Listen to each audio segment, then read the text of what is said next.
Hi, so today I am doing some Black Friday shopping at Indigo. I got a lot of book Indigo gift cards and cash for Christmas that we're obviously spending at Indigo today.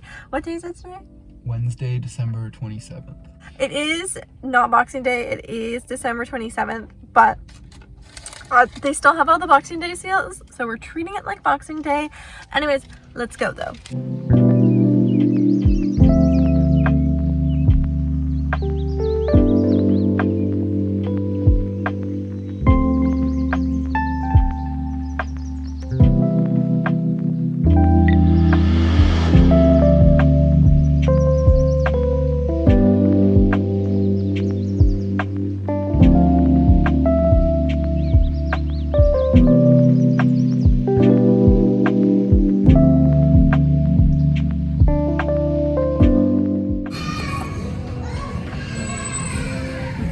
It looks so cute though. It does.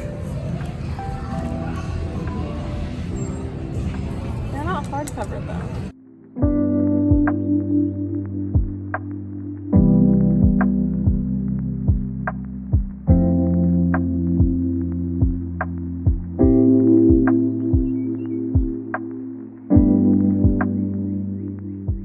Hi, so the clips you just saw were me going book shopping. And all of the books I bought with money that was gifted to me to go towards books. And I'm going to be hauling that for you with some books that were gifted to me over Christmas and my birthday, because Christmas and my birthday are 6 days apart. I am born on December 31st. Christmas is obviously the 25th. Yeah, so I'm very excited. It's a very exciting time of year for me. And these books are hopefully gonna help get me through the depression months. So let's just haul what I got. This book was gifted to me by my parents, and that's Icebreaker. This book is by Hannah Grace, and it's obviously like a hockey romance, if you couldn't tell. But our female main character is like a professional figure skater. She is on scholarship, and they end up having to share like the ice rink during both of their practices.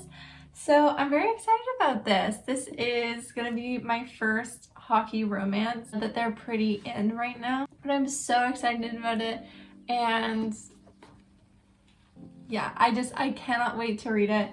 Also for Christmas, I got Better Than the Movies by Lynn Painter, because this was on my want to read for Goodreads. The thing about Lynn Painter is I believe that her YA romances are no spice, which isn't ideal, but I know that people really, because I've never read one for books, but people do really like her romances. So this is a childhood friends to lovers romance, which I don't know, I feel like the last time I read a childhood friends to romance was honestly maybe Shadow and Bone. I just feel like I don't commonly read that trope. But the female main character really likes this dude named Michael, and so Wes and her are trying to get her and Michael together, but then turns out maybe she actually does like Wes and she doesn't need this Michael guy, or something along those lines. It just looks like super cute, and it's like really pretty too.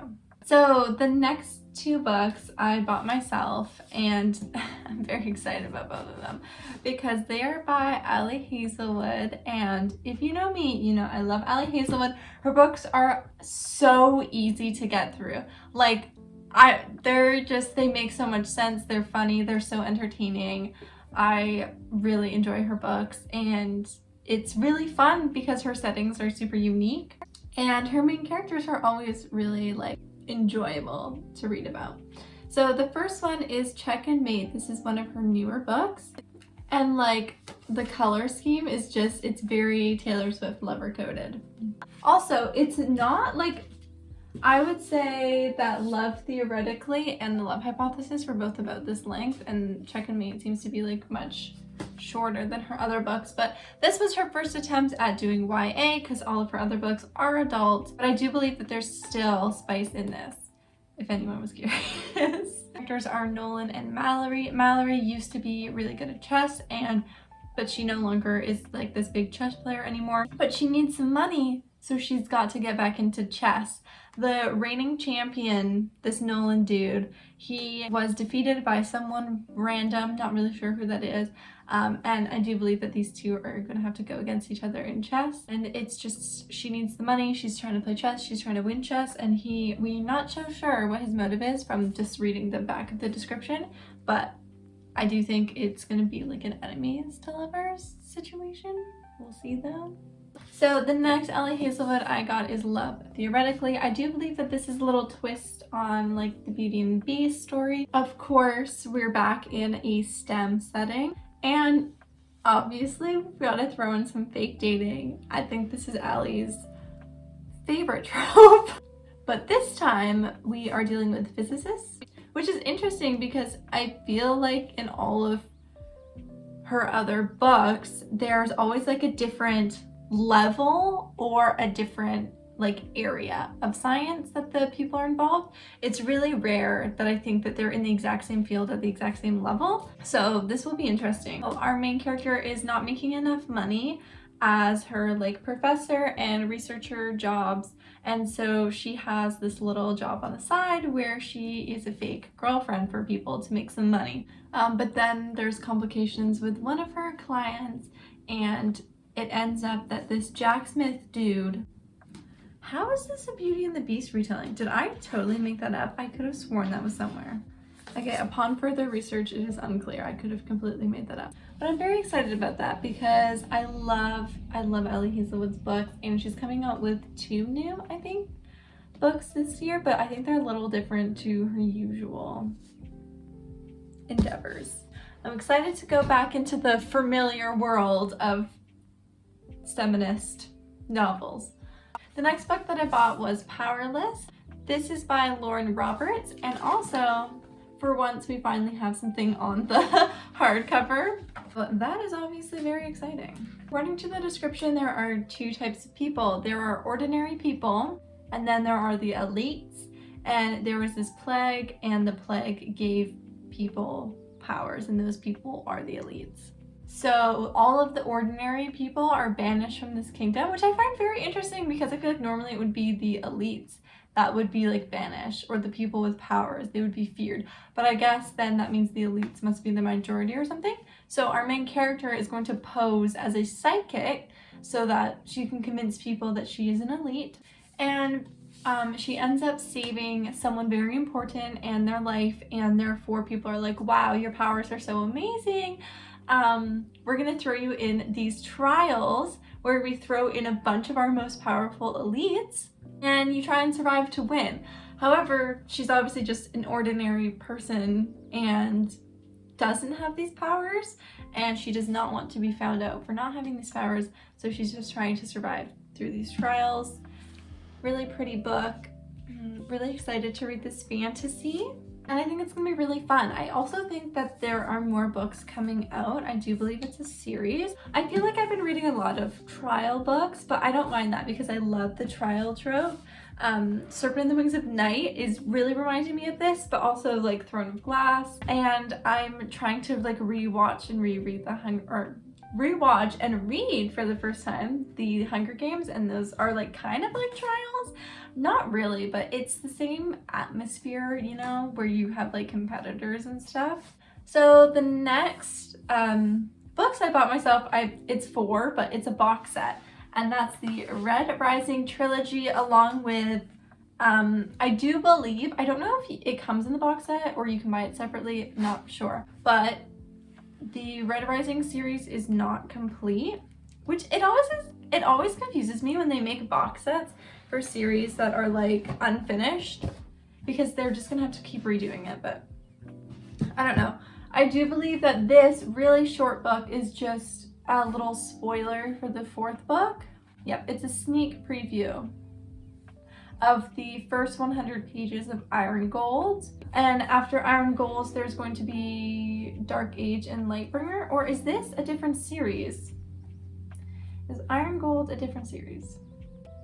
No, okay, Iron Gold is not the 4th book. It's the start of a trilogy in a new series.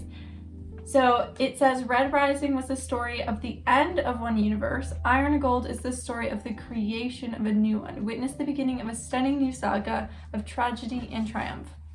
So I think that this is, yeah, just a tease for like a continuation, but not really a continuation, if you know what I'm saying. So the Red Rising trilogy, it's giving like, I feel like this is what people were reading in high school. So we have Red Rising, and we have Golden Sun, and then we have Midnight Star. So in this society, there are different levels you can be, and red is the lowest level you can be. It's like very like the working folks. He's trying to take over the upper class like people. This is on Mars, and so he is trying to like start kind of like a revolution. Like he's trying to break free of this system. I heard the word compete in the description, so might be another competition, who knows. Obviously I know nothing, and the descriptions are going to make no sense for these two books because I haven't read Red Rising, but I'm very excited for this new trilogy to get into. I am in my trilogy era right now, and I'm trying to read A Good Girl's Guide to Murder trilogy as well. Then I want to finish The Serpent and the Wings of Night up to date. Okay, see why I'm confused though is the front of the cover says Red Rising Book 4. So it's unclear, this whole Book 4 situation. Very confused. This book will not fit in this box.